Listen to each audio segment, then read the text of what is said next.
My name is John Schroeder. I'm a resident of Mariposa County, California, and I work for the Mariposa County Resource Conservation District. This presentation describes fuel reduction operations that use a mastication machine. These machines are self-propelled, are usually track-laying. They move slowly around the treatment area, grinding up fuels consisting of brush and small trees, slash created by hand crews, and any other unwanted woody material that contributes to the fire hazard. When deciding whether or not to employ mastication as a fuel reduction strategy, it's important to note that mastication machines do have their limitations.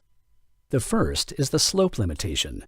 Different machines have different slope limitations, but in general they must stay off of slopes greater than 35 degrees. Otherwise, they could lose traction or roll over, injuring or killing the operator. The second is the rocks limitation. The cutting heads come in different shapes and designs, but they all have one thing in common. They have teeth or blades that take valuable time to resharpen and that are expensive to replace when broken or dulled by rocks. Some operators use a second person walking ahead of the machine to flag rocks or rocky areas. The third is the access limitation. Mastication equipment must be trailered to the work site. Smaller units can be trailered behind a pickup, while the largest ones require an 18-wheeler flatbed. Here are some other potential mastication limitations to consider. Have a plan showing the treatment areas. Make sure you leave some wildlife habitat areas unprocessed. Stay away from creeks and gullies. Avoid the nesting season. The season varies by elevation and bird species. You must avoid the no-burn season because of the possibility of the masticator head hitting a rock, causing sparks and igniting a fire. You must safeguard cultural resources. If your project is funded by CAL FIRE or NRCS, you will need an archaeological survey. In that event, cultural resource areas will be flagged and will be off-limits to the machine. SECA or NEPA may levy requirements on your project. If your project is funded by NRCS or CAL FIRE, they will have answers to your questions. Let's describe the different kinds of mastication devices. First, we'll look at an excavator with a brushing head. Their strengths are that they can work steeper slopes, they can handle larger diameter material, they can reach out and down up to 25 feet, and they can process more acres per day than smaller machines. Their weaknesses include the fact that they are more expensive to purchase, operate, and transport, like an 18-wheeler flatbed to bring the machine to the job site. They may cause enough soil disturbance to require restoration to prevent erosion. And some of these machines produce a coarse grind.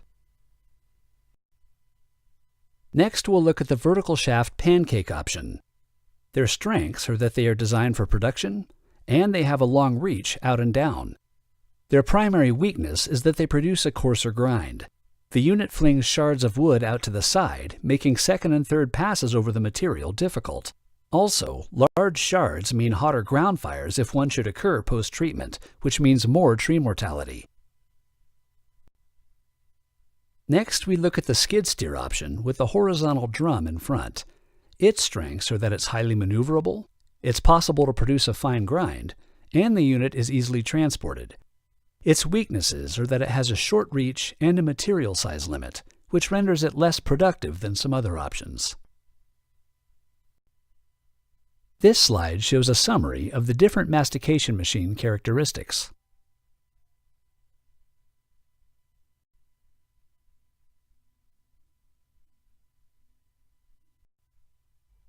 When planning and prepping with a prospective contractor, you'll need to do the following.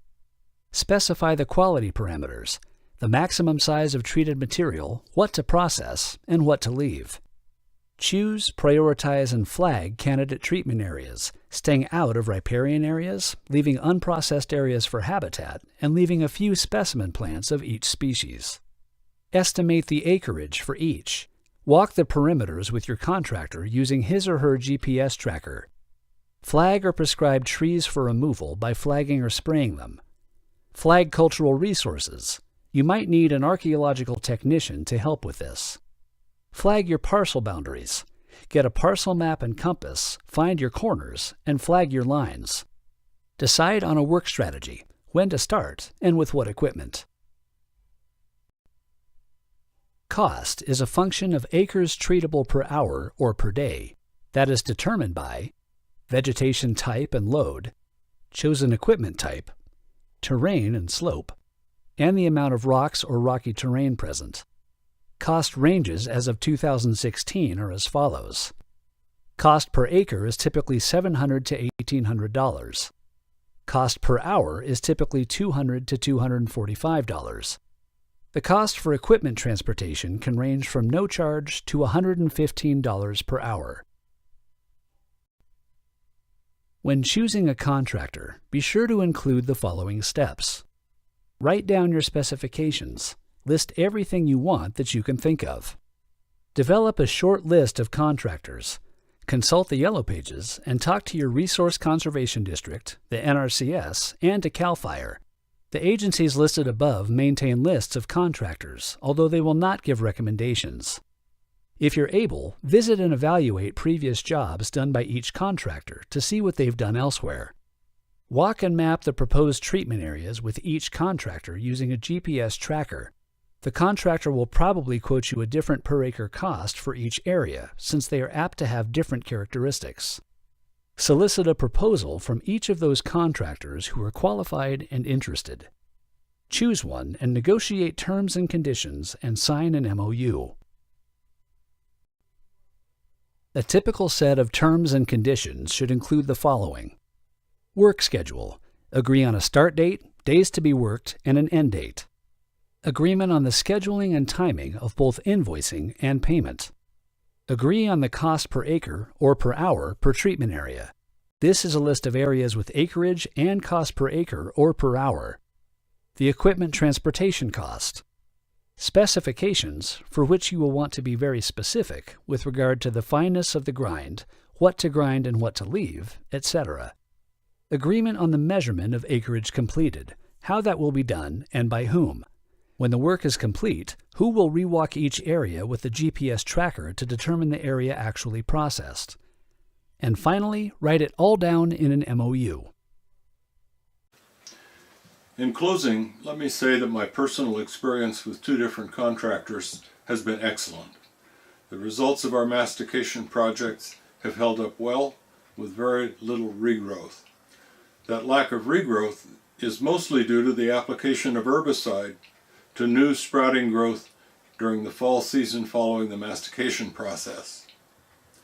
And as a side note, I want to say that the openness created by mastication has made dealing with the tree mortality problem in the years following far easier than it would have been had we not done the fuel reduction earlier.